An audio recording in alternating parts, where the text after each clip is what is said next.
श्री कृष्ण हस्तिनापुर से अपने नगर लौटे तो उनकी प्रतिष्ठा चारों ओर बहुत बढ़ गई थी। महाभारत युद्ध की समाप्ति के बाद श्री कृष्ण ने 36 वर्ष तक द्वारका पर राज किया। उनके शासनकाल में यदुवंश ने सुख समृद्धि का आनंद लिया। यादव राजकुमार विलासिता और ऐश्वर्य का जीवन व्यतीत करते हुए मर्यादाहीन आचरण करने लगे थे। श्री कृष्ण के पुत्र साम ने महर्षि विश्वामित्र, ऋषि कनव और देव ऋषि नारद का उपहास किया था।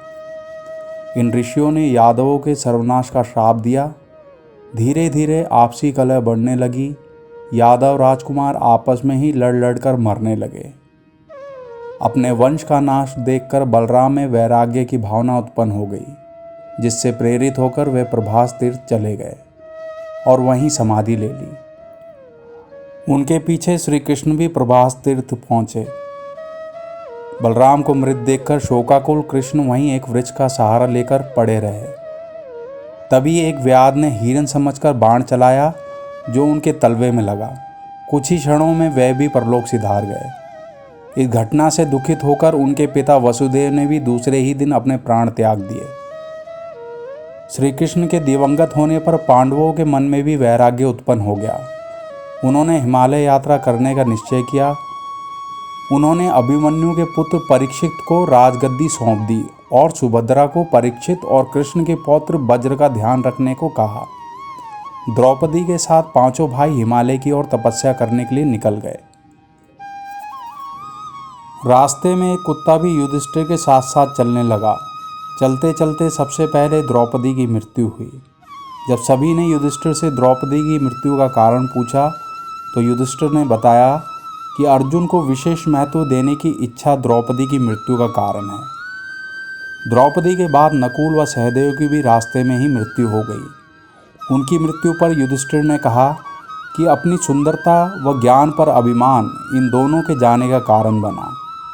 इन सब के पश्चात अर्जुन की मृत्यु हो गई, जिसका कारण युधिष्ठिर ने उसकी धनुर्विद्या पर अभिमान बताया।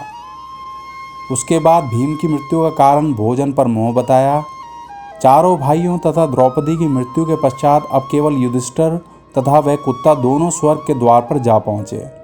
स्वर्ग में देवराज इंद्र ने युधिष्ठिर का स्वागत करते हुए कहा कि आप अकेले स्वर्ग में प्रवेश कर सकते हैं, परंतु ये कुत्ता इस पवित्र स्थान में प्रवेश नहीं कर सकता। इंद्र की बात पर युधिष्ठिर ने कहा, हे भगवान, अभी तक इसने सारे संकटों व परीक्षा की घड़ी में मेरा साथ दिया है।